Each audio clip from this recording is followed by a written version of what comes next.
Welcome back to my channel Jain recipes by Khyati Mehta. Friends, આજે Sunday છે એટલે લંચમાં કોઈને પણ રોટલી શાક ખાવાનું મન નહોતું. ઘણા દિવસથી સાઉથ ઇન્ડિયન ફૂડ બનાવ્યું નહોતું એટલે બધા ઇડલી સાંભાર બનાવવાની ડિમાન્ડ કરી, તો ઇડલી સાંભાર બનાવ્યા. પણ એમાંથી થોડીક ઇડલી વધી ગઈ તો વિચાર થયો કે હવે આનો કેવી રીતે ઉપયોગ કરું.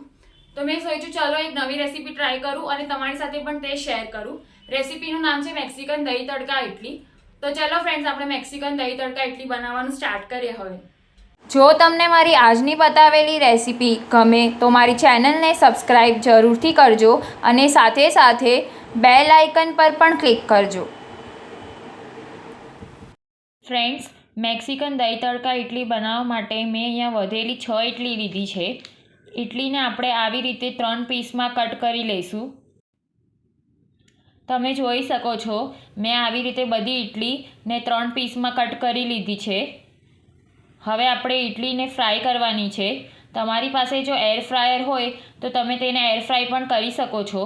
આ સ્ટેપ ખાસ કરવાનો છે, તેને સ્કીપ નહીં કરતા, નહીંતર પાછળથી આપણી ઇડલી સોગી થઈ જશે.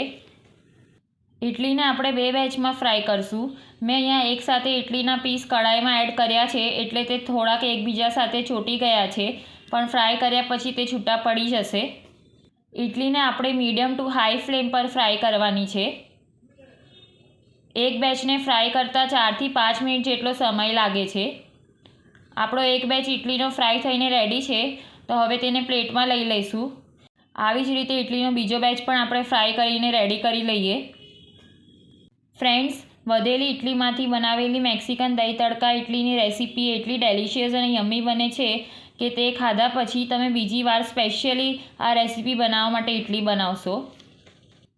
બધી જ ઇડલી ફ્રાય થઈને રેડી થઈ ગઈ છે, તમે જોઈ શકો છો. હવે મેં એક કડાઈમાં અહીંયા તેલ ગરમ કરવા માટે મૂક્યું છે. તેલ ગરમ થાય ત્યારબાદ આપણે તેમાં વેજીટેબલ્સ એડ કરશું. પર્પલ કોબી, ગ્રીન કેપ્સિકમ અને રેડ કેપ્સિકમ. તમારી પાસે જો યલો કેપ્સિકમ અવેલેબલ હોય તો તમે તે પણ યુઝ કરી શકો છો. 1-2 મિનિટ માટે વેજીટેબલને સોતે કરશું. વેજીટેબલને બહુ ઓવરકુક નથી કરવાના, થોડા ક્રન્ચી રાખવાના છે. ત્યારબાદ આપણે બોઇલ કરેલા સ્વીટ કોર્ન એડ કરશું ને ફરીથી 1-2 મિનિટ માટે સોતે કરી લઈશું. ત્યારબાદ સ્વાદ પ્રમાણે મીઠું, oregano, mix herbs, chilli flakes, Mexican મસાલો અને મરી પાવડર એડ કરશું. ત્યારબાદ સાલ્સા સોસ એડ કરશું. બધું પ્રોપરલી મિક્સ કરી લઈશું. વેજીટેબલ બધા પ્રોપરલી સોતે થઈ ગયા છે અને મસાલાને સોસ સાથે પ્રોપરલી મિક્સ પણ થઈ ગયા છે. હવે આપણે ગેસની ફ્લેમ ઓફ કરી દઈશું ને વેજીટેબલને એક બોલમાં લઈ લઈશું. ત્યારબાદ મેં અહીંયા એક બોલમાં દહીં લીધું છે. તમને જો દ્વિદળ ન કરવું હોય તો તમે દહીંને ગરમ કરીને લઈ શકો છો. ત્યારબાદ વેજીટેબલ, મસાલા અને સોસનું જે મિક્સચર હતું તે આપણે દહીંમાં એડ કરી દીધું છે. તેને પ્રોપરલી મિક્સ કરી લઈશું. ત્યારબાદ આપણે એક તડકો રેડી કરશું, જેની માટે મેં એક વઘારિયામાં ગરમ કરેલું તેલ લીધું છે. ત્યારબાદ તેમાં રાઈ, અડદની દાળ, લીમડો, સફેદ તલ અને હિંગ એડ કરશું ને તેને પ્રોપરલી મિક્સ કરી લઈશું. ત્યારબાદ તડકાને દહીં અને વેજીટેબલનું જે મિક્સચર છે બોલમાં તેમાં એડ કરી દઈએ ને પ્રોપરલી મિક્સ કરી દઈએ. તો મેક્સિકન દહીં તડકા ઇડલી માટેનું આપણું દહીં તડકા બનીને રેડી છે. હવે આપણે મેક્સિકન દહીં તડકા ઇડલીને અસેમ્બલ કરી લઈએ. તમે જોઈ શકો છો ઇડલી આપણી કેટલી ક્રિસ્પી બની છે તે.